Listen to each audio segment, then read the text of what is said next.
Los Angeles is now entering its second week of fighting the largest fires the city has ever seen. The fires have already collectively burned an area more than 2.5 times the size of Manhattan, displacing more than 100,000 people and killing at least 25.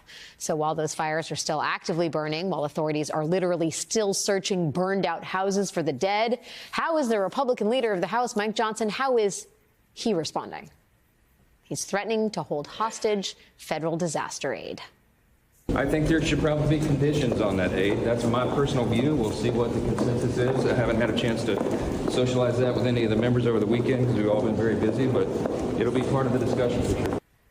That was the Speaker of the House saying that federal aid for these wildfires in California should have conditions. Mind you, Speaker Johnson represents the disaster-prone state of Louisiana. And for the last year we have data, 2022, Louisiana received $34 billion more from the federal government than the state paid the federal government. In that same year, California paid $83 billion more to the federal government than the state got in return. 2022 isn't an anomaly. California is the 5th biggest economy in the world on its own.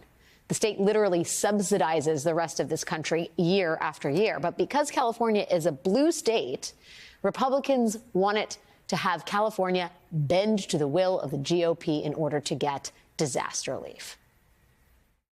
Do you expect, though, that Congress and Republicans will still help these Americans in need, even if they don't like their local politics and the party?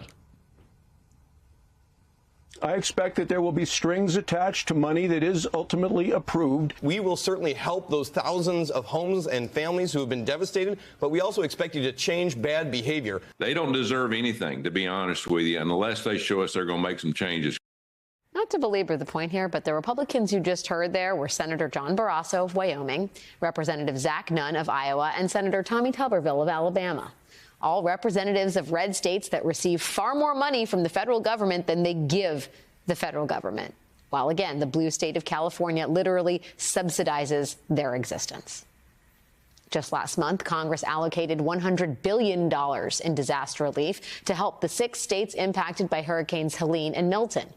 All but one of those states is led by a Republican governor, and that aid did not have conditions. Apparently, the moral calculus was very clear. But now that the blue state of California needs help, well, Republicans think disaster relief should be a bargaining chip. Multiple times, Mr. Trump has threatened to withhold aid for California wildfires, both as president and now again as president-elect.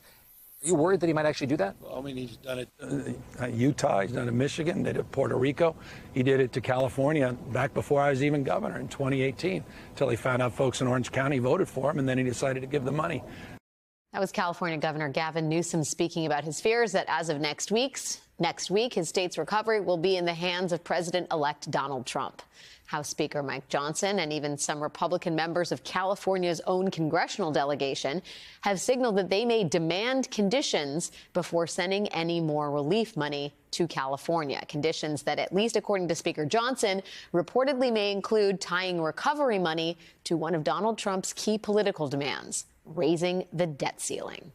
Joining me now is Dan Pfeiffer, former White House senior advisor to President Obama and co-host of Pod Save America. Dan, thank you for being here. I have a lot of strategy questions to ask you because, I mean, first, what is the right response from Governor Newsom on down? I mean, when Republicans say you can't have money to rebuild your burned down city and help people find homes again unless you raise the debt ceiling, should they play ball? Absolutely not. Look, let's start with how you respond to this. And that begins with pointing out very clearly and very forthrightly that what the Republicans are doing is they're playing politics with people's lives, right? California is a blue state, but there are 6 million people in this state who voted for Donald Trump.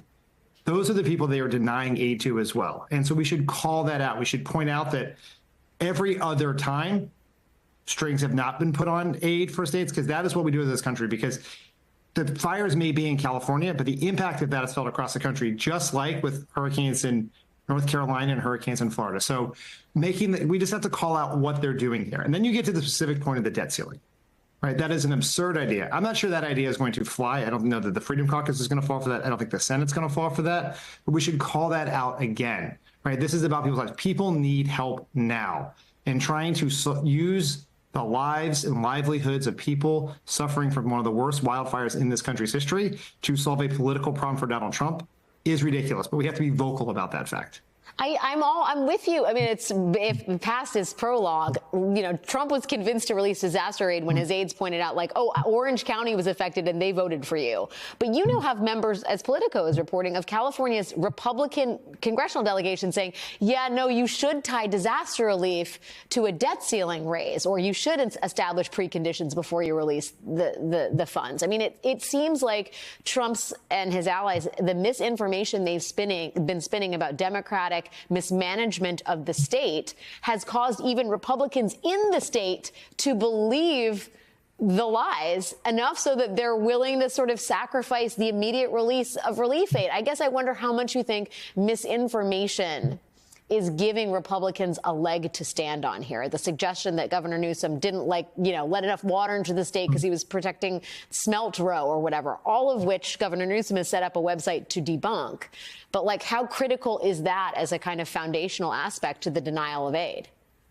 Well, misinformation is a huge problem. And it's one that, as Mark Zuckerberg made clear the other day, it's going to get much worse as time goes on here. I think what is causing problems with these Republican members of Congress is as much as their attempt to be as loyal to Donald Trump as humanly possible, to be as obsequious to Donald Trump as humanly possible, as it is misinformation. So there are two issues here. There are strings on the aid, and then there's a debt ceiling. Let's put the debt ceiling aside for 1 second. What strings are they talking about? None of these people have mentioned them. They just keep saying strings. What is it they actually want? What do they think is going to help here? What is going to solve it? What is the problem they are trying to solve? We should push back on that and call that out. What is it? What are they actually talking about?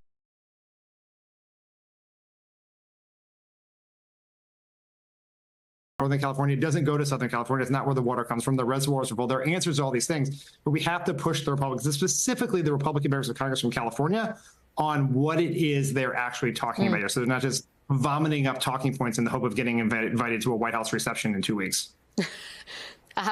No comment on that, the vomit or the reception.